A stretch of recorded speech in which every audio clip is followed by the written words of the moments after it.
Alright guys, how are you guys doing today?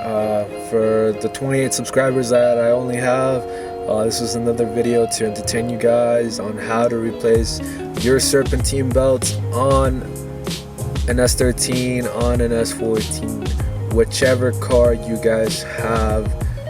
That's an well, not whichever car, my bad, whichever 240 car you have and that has the KA24DE engine inside, the dual overhead cam. This is going to be the video for you, so you guys can watch and learn how to replace your serpentine belts. Hopefully this is helpful. Every other car out there has serpentine belts that need to be replaced at a certain amount of mileage. I only have two. Usually these cars stock, they have 3 serpentine belts. The one I'm going to work on today only has 2 because the previous owner decided to take off the AC compressor. He said he didn't need it anymore, and it makes my life a lot easier. I don't have to take off or remove any other third belt. I only got 2. That's a good thing. So hopefully this is helpful for you guys, and yeah.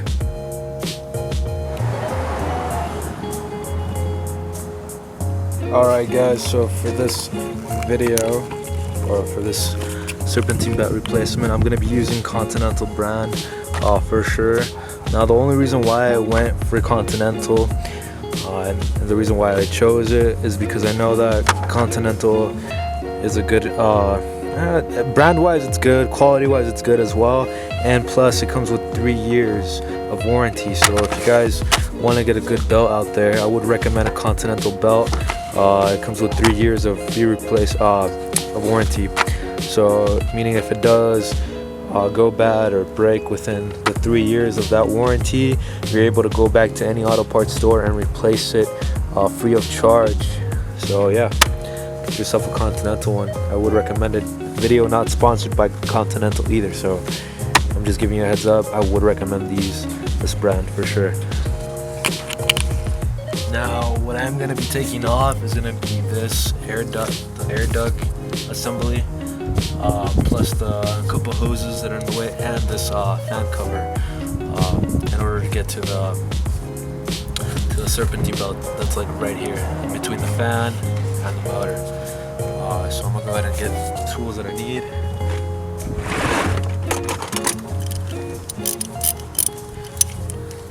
Now, for any of you working on this, some of the hose clamps on the air duct are going to be either an 8mm or a 10. On my occasion right now, since these are all adjustable hose clamps, these are all going to be 8mm.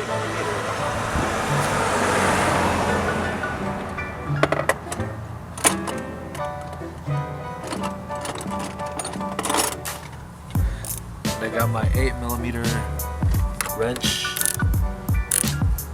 Go ahead and move this hose. Loosen that up. Loosen this one up.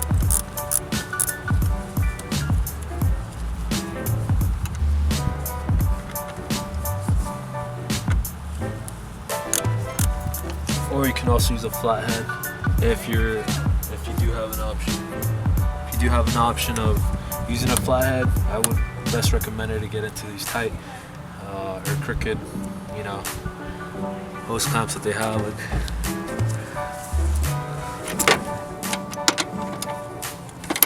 To remove the air duct, I kind of forgot to mention this one is actually also strapped down to the radiator bracket, which is right here.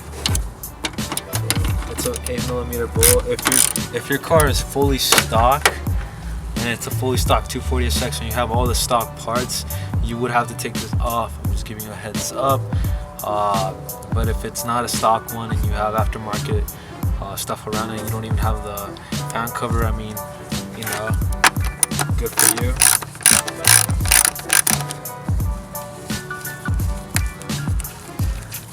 Now you want to make sure you put the bolts somewhere where you're not going to lose them at all.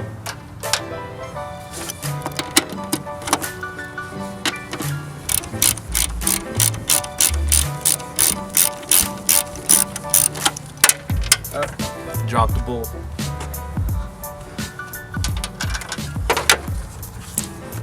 After that, it should be, as soon as everything's loose, everything's not tight anymore, you should be able to, of course, remove every single hose off this duct assembly.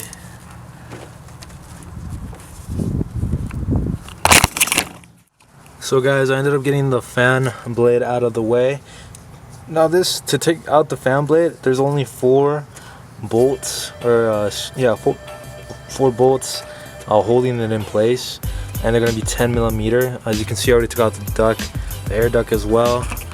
And oh, I forgot to mention, on the air duct, there's also gonna be like another hose towards the bottom, right underneath this upper radiator hose. There's gonna be an air hose, and I don't know I mean, it looks like it does have a purpose, but it looks like it's just for cold air,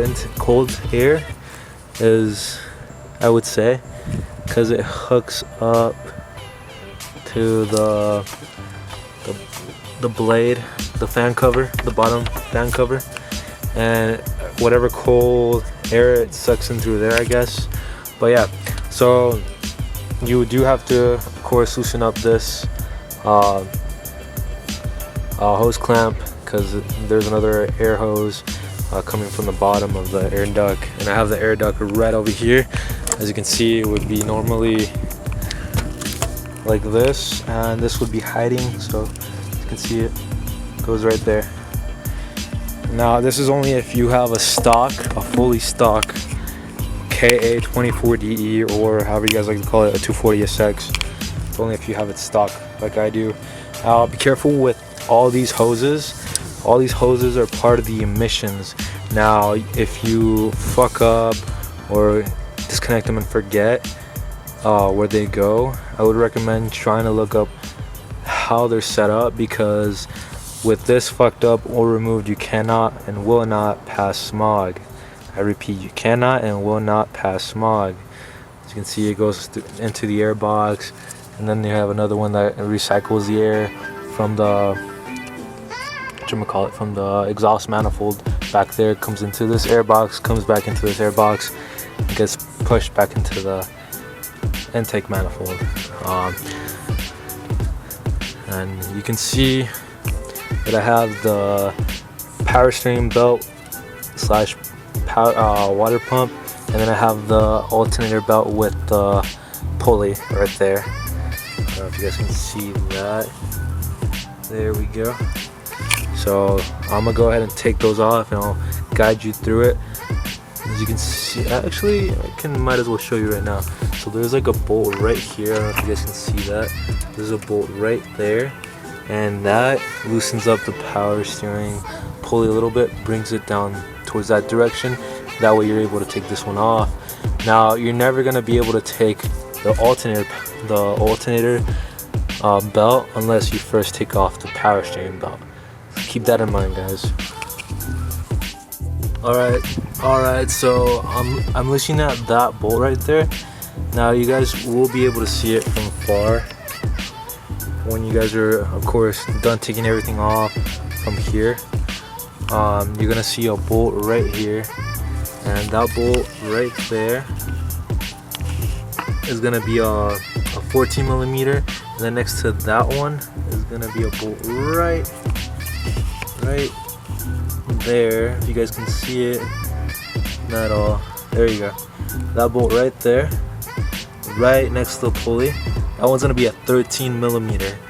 Now you're gonna loosen up both of those bolts that are together, and in order for this guy to go down, you're gonna have to line up one of these holes with that bolt right there. If it's not lined up, you can just crank it once or twice until this hole ends up hovering over this damn 14 millimeter bolt. Alright, now that will give you, of course, you're gonna be able to take off the damn nut. So I'm gonna go ahead and get a 14 mil. Oh, there it is. Got it. You need a 14 mil and a ratchet. I would recommend a ratchet. I'm gonna go ahead and loosen it up. And as soon as you loosen it up, you're gonna see this power steering pump drop towards that direction, and that'll get your belt loose. Be right back. So I ended up getting the power steering pump serpentine belt loose, as you can tell. Now, in order to get this thing to drop down, as soon as all those 3 bolts are loose, what you're gonna want to do is push on this serpentine belt, and that will bring this guy down and able to loosen up your belt. You're able to take it off. Maybe need to unloosen up a little bit more. That was unsuccessful. But just see that, and then it goes down. And then you're able to take this guy out, and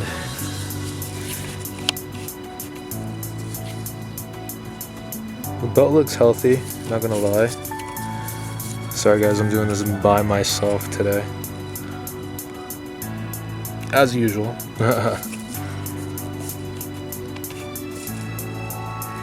Yeah, it looks healthy as fuck. There's no cracks on it whatsoever.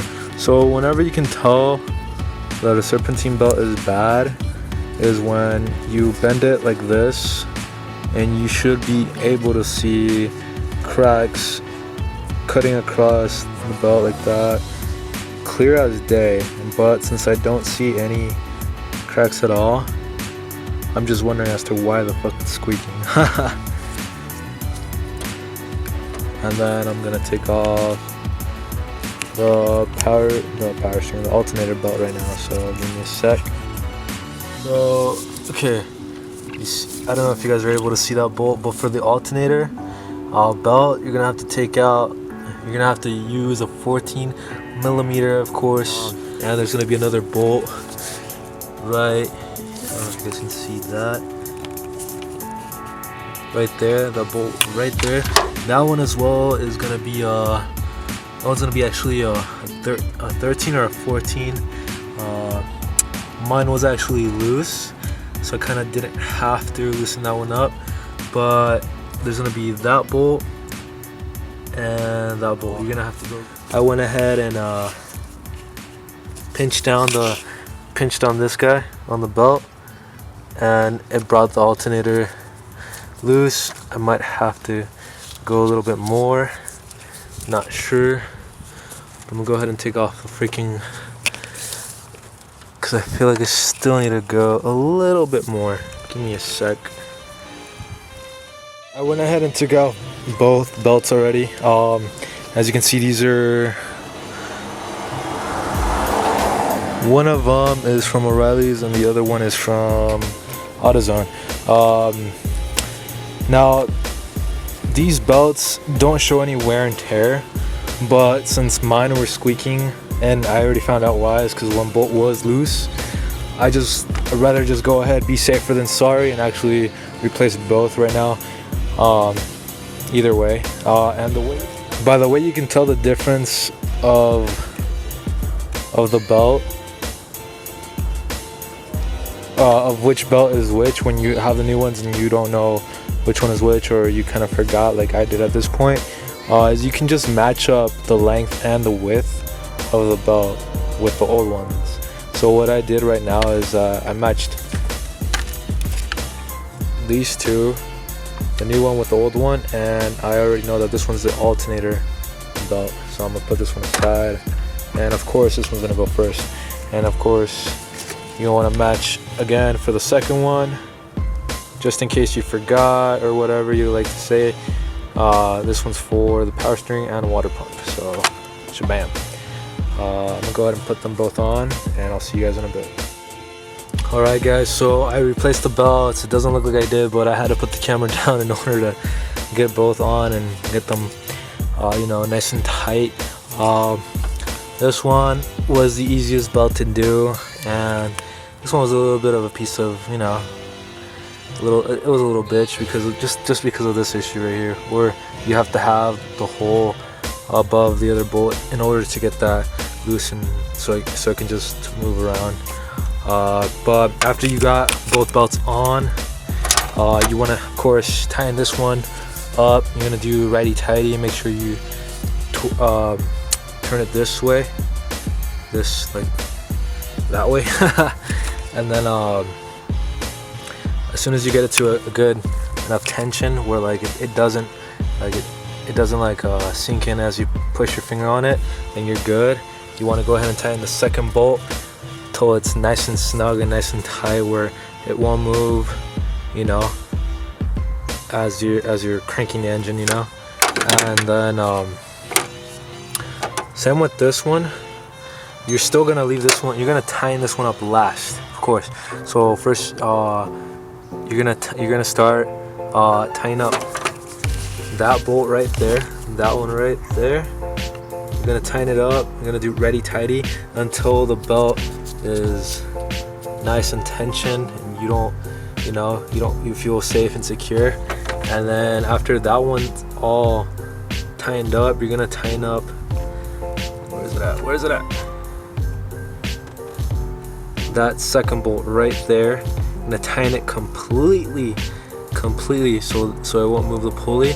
And then last but not least, you're gonna tighten up that bolt right there so it doesn't move the pump downward as you crank the engine over and doesn't create, you know, slippage and shit, you know. But hopefully you guys like this video. That's all for today. I'm gonna go ahead and put everything away and put everything back together. Keep in mind this is for a stock 240 SX on how to take out like the top air duct and everything. But if it's, the belts are gonna be exactly the same, you know, unless you got rid of power steering, all you have is just the alternator and the pump. Well then that's another story, you know. But for those of you that have a stock KA, give this a thumbs up if you guys did like the tutorial on how to replace your serpentine belts on the stock KA24DE dual overhead cam, whatever you guys like to call it.